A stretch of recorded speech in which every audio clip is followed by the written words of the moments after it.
Good morning, and thank you very much for joining us. I am Iyori Folari. Hope you had a great weekend. Okay, it's been in the news. The president recently signed into law the establishment of some development commissions, especially talking about the South-South and the South-West Development Commission. Okay. So this is what we're going to talk about today, as well as any other matters, because our guest is Chief Okoi Obono-Obla. He's an APC Chieftain.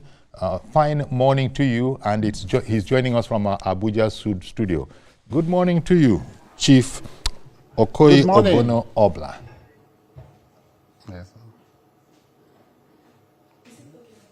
Okay. Okay, glad you could join us. Okay, there's been a lot of talk about it. Is this a case of better late than never? Because there are all sorts of conversations going on about it. On the one hand, it wasn't necessary. It's all a matter of political correctness. The mere fact that it existed before in the Northeast, it doesn't mean that we have to go around all the regions. But other people are saying the exact opposite. So let me just get your commentary on the latest set of these two that the president has signed into law. Well, I think it's a good thing. I don't think it amounts to political correctness to set up regional development commissions. Even in countries like the United States that has experienced democracy for a very long time, for about 350 years, also has a federal system like what we have in Nigeria. I think these interventionist agencies are very good. They will complement what the state governments are doing at the regional level. So there is nothing about political correctness.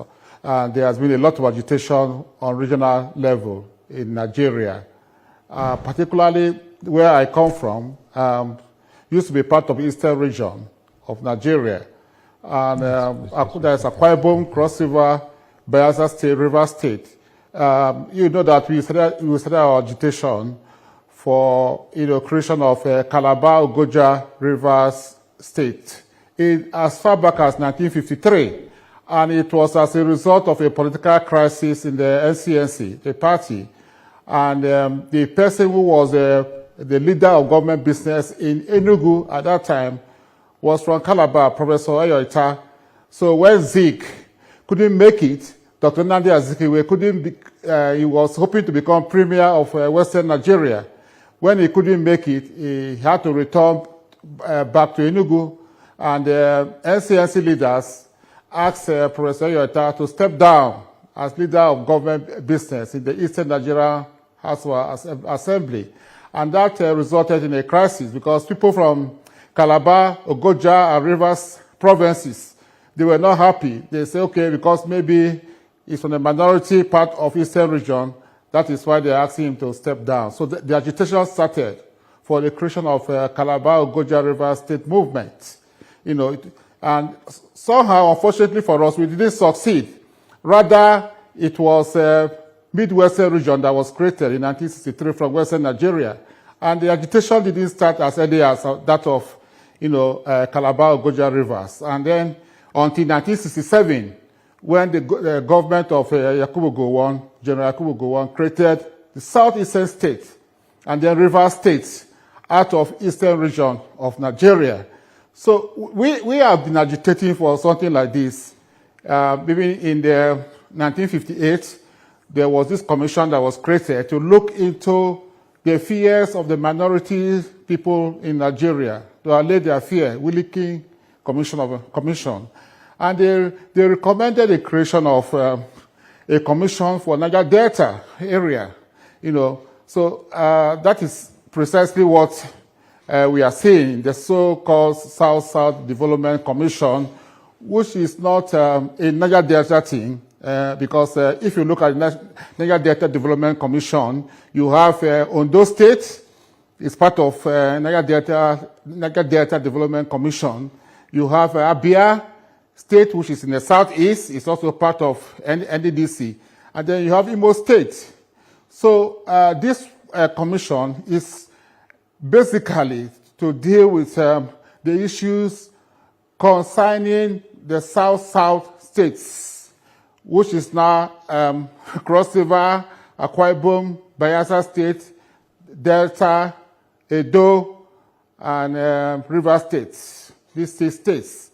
And if you look at the commission is going to take care of some special areas, some specific areas, environmental issues, ecological issues, militancy, also communal conflicts, and other related issues.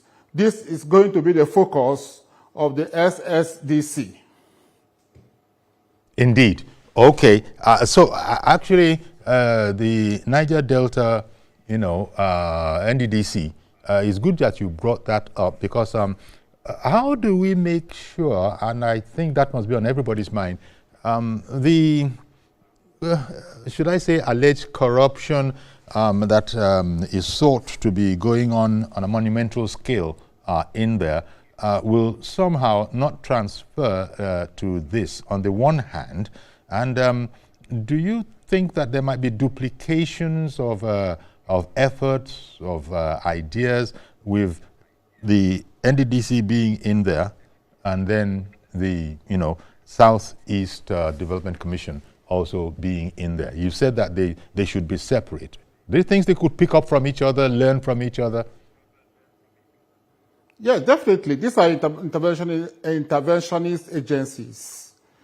Development commissions are commissions set up by government to take care of economic development, take care of growth, investment, and so forth and so on in a specific community or region.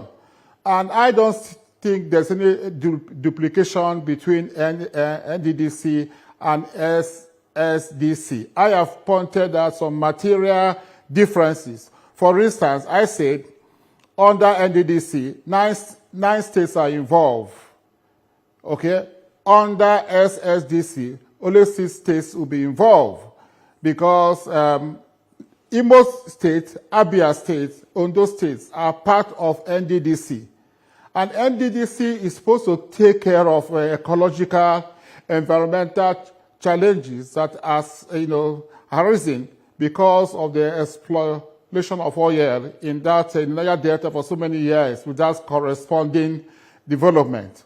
But this SSDC is going to take care of communal conflicts, as I said before, militancy, also ecological, also environmental, issues, and infrastructure deficiency too. It has to take care of infrastructural deficiency, which NDDC has not been able to arrest.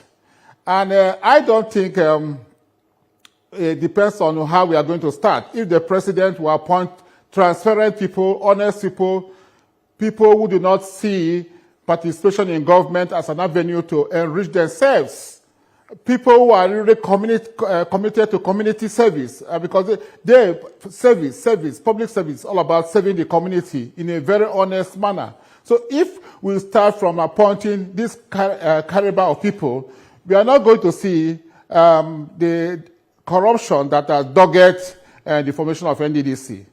NDDC has been dogged by a lot of corruption and arrested development, maybe because of the way it started. But I don't see SSDC.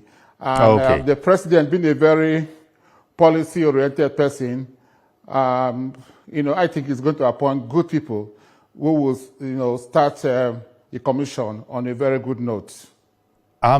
All other things being equal, this should be a definite plus in terms of bringing development down to the grassroots. In fact, these development efforts now have multiple layers, don't they? Depending on the region, and it's like every region will have its own custom, shall we say, or specific requirements. It can't be one size fits all. There might be provisions, but between the regions, the provision, if the provision is equal, let's say X amount of naira is going to be devoted to, each region, the way it will be used will be different from region to region.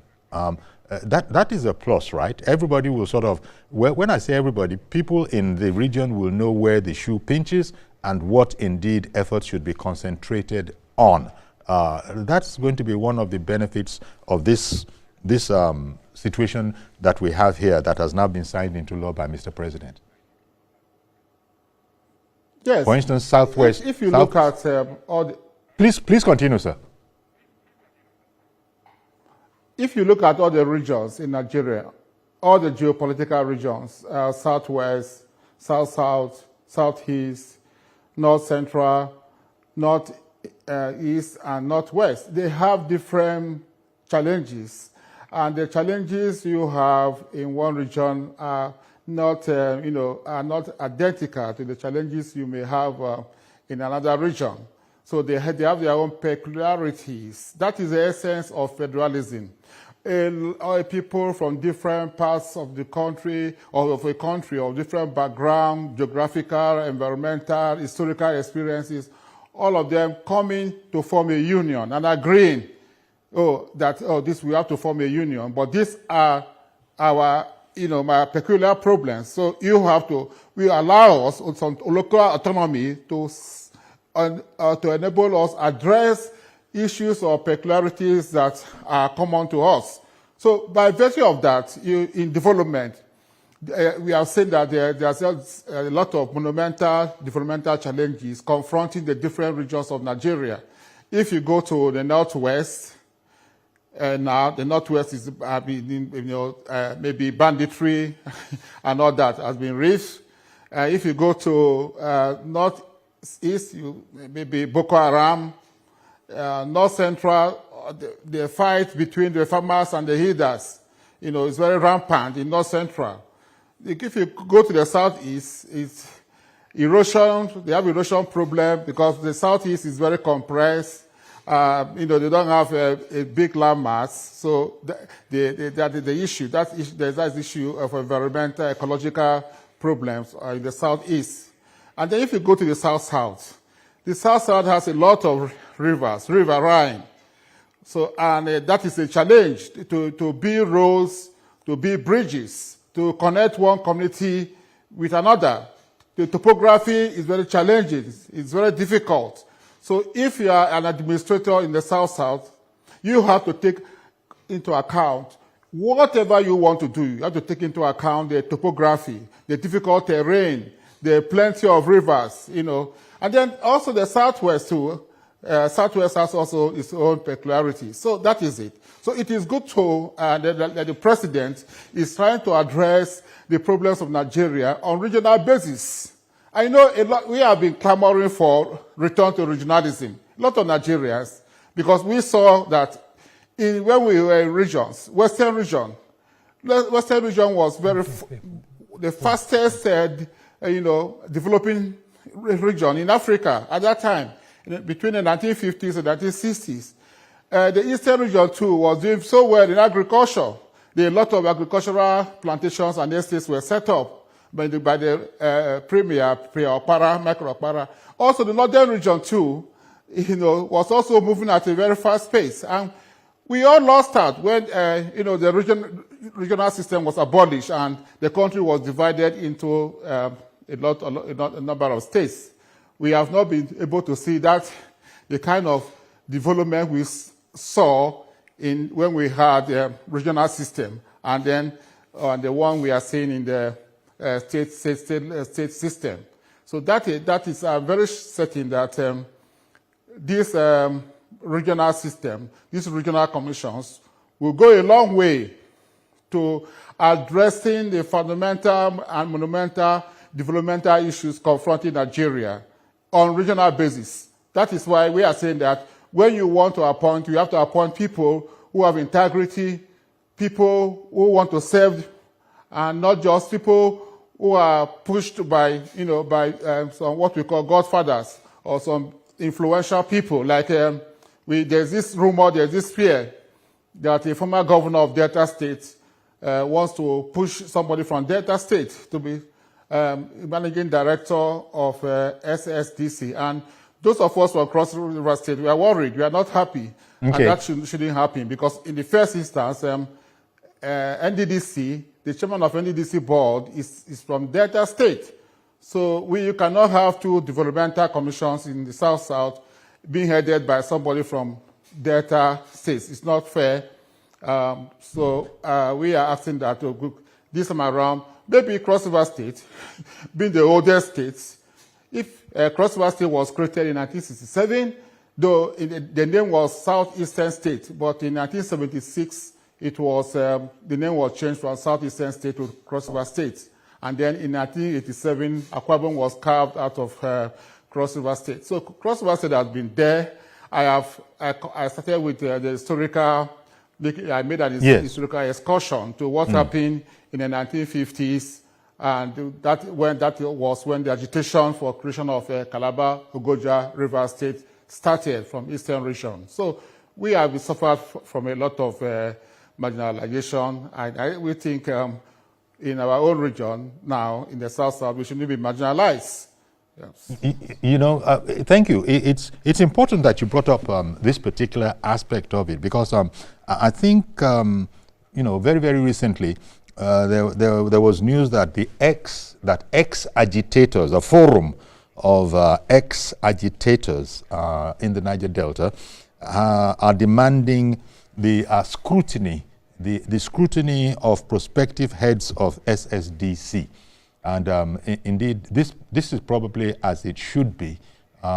In fact, perhaps they'll be able to find a mechanism for the people of the region to own it and be qualified to attend fora where their voice can be heard for whatever it is worth, so that everybody feels a sense of belonging in this, and there's no totality of knowledge from one place. At least you've heard the people. So with the ex-agitators, no less, in the Niger Delta region, demanding the scrutiny of those whosoever is being put forward as a head, I guess that's another, shall I say, little hurdle that has to be crossed. Because there might be some high-ranking players that are beginning to think of pushing one person or the other. But how complex a task do you think it is to get a satisfactory leadership? Well, I am happy that our president is a very sound person who knows the country very well. He has been an activist. He was a senator. He was a governor. He was opposition leader, and he was able to, push for the democracy in Nigeria, the federalism to be deepened. What he did in Lagos State when the Lagos State government took the federal government to court, when the president Obasanjo wanted to stop allocation to local government councils in Lagos State. Also, he was instrumental, one of the two people that were instrumental to the opposition parties coming together in 2013 to form APC, that was able to wrestle power from PDP. So I think taking that into consideration, you should be able to look inwardly, look at what the problems that have besetted NDDC, and try to make an amend in the case of SSDC in terms of appointment of people who are going to start the commission, to ensure that what happened in NDDC does not happen in SSDC. It should be, appointment should be grassroots oriented. That is why we are worried when we start hearing rumor that the MD is going to come from Delta State, and they are mentioning a former governor from Delta State to be instrumental. So we are not happy about that. That shouldn't be allowed. We don't want to see all the problems we have seen in NDDC. Let SSDC be different. And if SSDC is different, I think we will see the difference. We will be happy that the regional commission has been set up. It will make a difference in infrastructural development, in ecological problems of environmental degradation, problems of communal conflicts, which are very rampant, problems of militancy, and other issues, yes, related issues that has to do with development of this region. Even the question of employment or unemployment can be at least partially addressed. Yes, because these commissions are also supposed to create wealth. They are also to generate employment for young people. There are a lot of young people who are not employed, and all young people need to be engaged. If they are engaged, they will not go into militancy. They will not go into, bombing oil pipelines and other negative, issues that young people get involved in. In the South, like political thuggery, is very rampant. I can say that most times elections do not take place in the South region. Yes, you can't try that in the Southwest. People are very sophisticated there. People are very politically conscious. But the consciousness in the South is very low, and it is the negative one. Politics is being controlled by barons, by oligarchs. So if you are not their person, no matter how good you are, they will never help you to come up. So I think the SSDC will also be like a school, trains young people on, positive things, development, to be self-reliant, on skill acquisition. So if all this is done in a very, organized manner, we will see also positive results very soon. I'm very hopeful of that. Indeed. So I guess it remains to be seen what the mechanism is going to be for bringing up the leadership, because that is going to affect largely how well the people understand, one, what has been brought to them now that everybody in the country is covered. We have the 6 regions, each having its own development commission. The rest, what is left is what you've been talking about, the honesty, the transparency, the effectiveness, efficiency of those who are in charge, seeing it as a public charge and conducting themselves as such, as opposed to seeing it as something of a bonanza and, now there's more to be made. That's not what it's all about at all. It's not about providing jobs for the quote-unquote boys, as it were. And that's why it's going to be doubly important, I think, for this process to be handled very, very delicately, so that the people actually know, one, what this grouping is going to do for them, and two, they feel a part of it, and because we need to see roadmaps. Tell us what you want to do. Let us hear it. Let us hear the roadmap. Let us hear the plan. I suppose then people can, can rest assured that the right thing is being done, as opposed to people just carrying on without sharing with the general populace that they're supposed to benefit. All of these shouldn't be issues once all the things that you are talking about are factored in, right? Sure, I agree with you absolutely. That is why we are saying that from the beginning, the modalities for appointment of principal officers, the management should be different. It shouldn't be like NDDC, and we should have wide consultation, with traditional rulers, with community leaders, with religious leaders, with people who are close to the ground, who really know our problems. It is not just some political oligarchs or political figures who want to play politics, because sometimes the way politicians play politics, they play politics in a very opportunistic way. What will benefit me? What is going to be my gain if I do this? You shouldn't have that. If that is taken away and a different approach is adopted, appointing innovative people, creative people, people who have conscience, who really want to work for the community, who are bothered about the community, then we are going to see the difference. But if you continue to appoint politicians who want to go there, if you are made MD, you want to use that opportunity of the appointment to begin to aspire to be governor of one of the states, or to be a senator, or to go to the House of Reps. So accumulate plenty of money so that you can be able to become powerful politically. Then we are not going to have results. We should have people who are professionals, people who are innovative, people who are creative, people who are dynamic. If you have this, caliber of people, I think do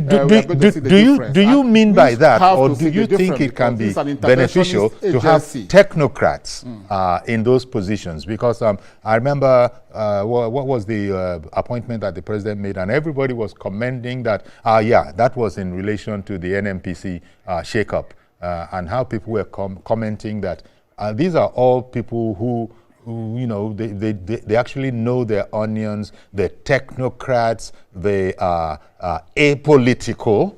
I think that's very, very important. Speak to me on those issues, please. I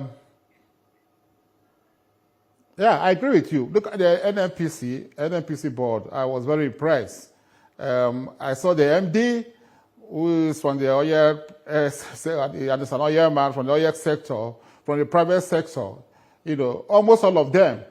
That will be good. And we are going to see different NMPC if that is done. So that is what the kind of caliber of people or personalities we want the president to appoint to start, to take off, for these commissions to take off. If these commissions are properly, staffed, the proper people are appointed, you will see a lot of difference. And they may even challenge the states. They'll challenge the states because the states who are facing these problems, similar to the problems NDDC has been facing. Look at a state like Delta State. So much money. Okoi Obono, Bayelsa State, those states should not have any problem, or we shouldn't see the kind of problems we see in other states that don't have the kind of money they have.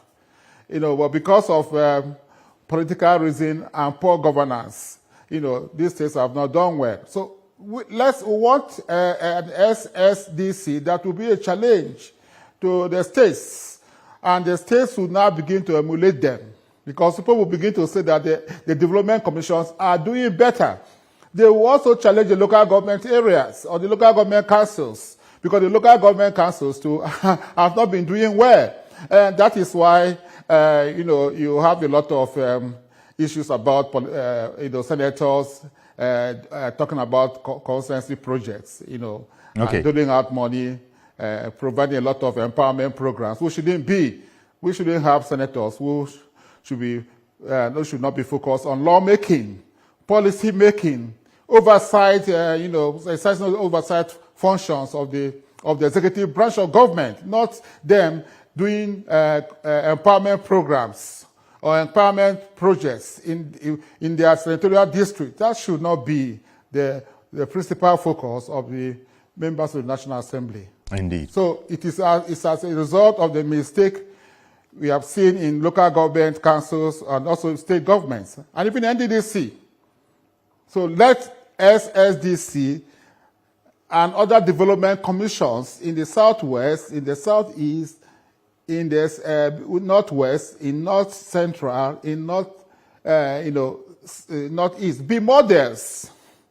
Let them be success stories, and so that they will resonate. What we will see there will resonate to the states, to the communities, to the local government areas, to the villages. And that will be great for the country. I think that is what the vision of Mr. President. That is why when he assumed office, we started having all these commissions, trying to give every region its own commission. Okay. Well, Chief Okoi Obono-Obla, we'll take a break now. Do please stay with us. We'll be right back. We'll continue with this conversation because we were going to look at the two regions, South-South and the Southwest. Southwest Development Commission and the South-South Development Commission. That when we come back. Stay with us, please.